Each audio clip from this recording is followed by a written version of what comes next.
سعادت حسن منٹو کا افسانہ پھولوں کی سازش۔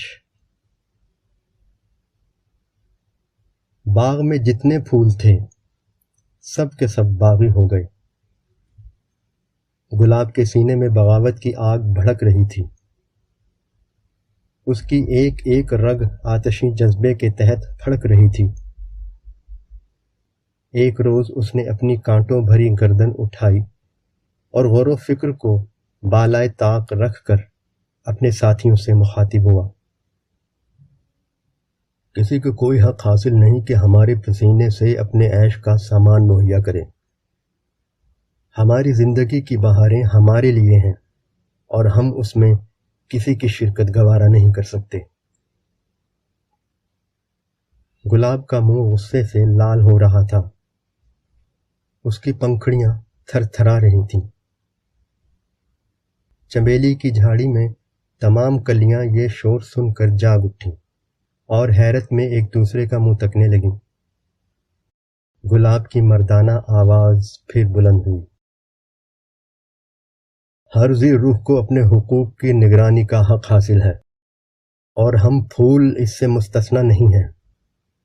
ہمارے قلوب زیادہ نازک اور حساس ہیں۔ گرم ہوا کا ایک جھونکا ہماری دنیائے رنگ و بو کو جلا کر خاکستر کر سکتا ہے اور شبنم کا ایک بے معنی قطرہ ہماری پیاس بجھا سکتا ہے۔ کیا ہم اس کانے مالی کے کھردرے ہاتھوں کو برداشت کر سکتے ہیں جس پر موسموں کے تغیر و تبدل کا کچھ اثر نہیں ہوتا؟ موتیے کے پھول چلائے، ہرگز نہیں۔ لالا کی آنکھوں میں خون اتر آیا اور کہنے لگا، اس کے ظلم سے میرا سینہ داغدار ہو رہا ہے۔ میں پہلا پھول ہوں گا جو اس جلاد کے خلاف بغاوت کا سرخ جھنڈا بلند کرے گا۔ یہ کہہ کر وہ غصے سے تھر تھر کانپنے لگا۔ چنبیلی کی کلیاں متحیر تھیں کہ یہ شور کیوں بلند ہو رہا ہے۔ ایک کلی ناز کے ساتھ گلاب کے پودے کی طرف جھکی اور کہنے لگی، تم نے میری نیند خراب کر دی ہے۔ آخر گلا پھلا بھلا کر کیوں چلا رہے ہو؟ گل خیرہ جو دور کھڑا گلاب کی قائدانہ تقریر پر غور کر رہا تھا بولا، قطرہ قطرہ مل کر دریا بنتا ہے۔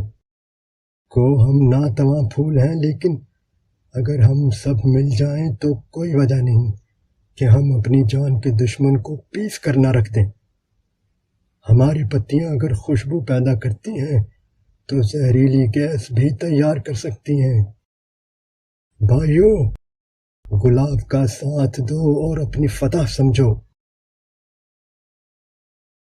یہ کہہ کر اس نے اخوت کے جذبے کے ساتھ ہر پھول کی طرف دیکھا۔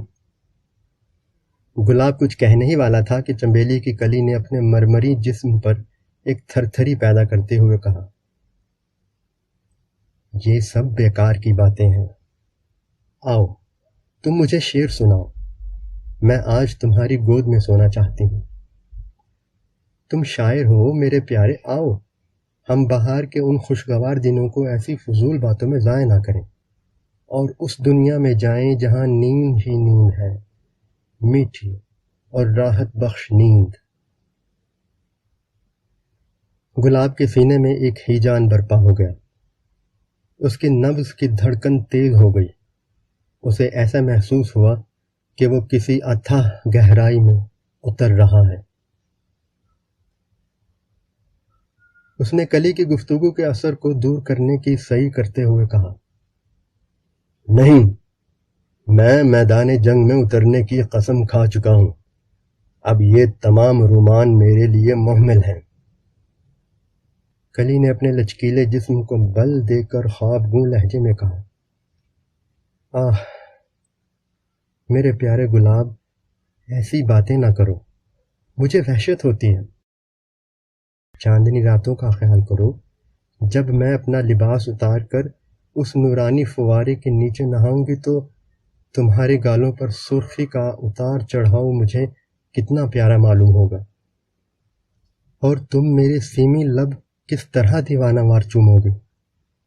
چھوڑو ان فضول باتوں کو، میں تمہارے کاندھے پر سر رکھ کر سونا چاہتی ہوں۔ اور چمیلی کی نازک ادا کلی گلاب کے تھراتے ہوئے گال کے ساتھ لگ کر سو گئی۔ گلاب مدہوش ہو گیا۔ چاروں طرف ایک عرصے تک دوسرے پھولوں کی صدائیں بلند ہوتی رہیں، مگر گلاب نہ جاگا۔ ساری رات وہ مخمور رہا۔ صبح کانا مالی آیا۔ اس نے گلاب کے پھول کی ٹہنی کے ساتھ چمیلی کی کلی چمٹی ہوئی پائی۔ اس نے اپنا کھردرا ہاتھ بڑھایا اور دونوں کو توڑ لیا۔ سعادت حسن منٹو۔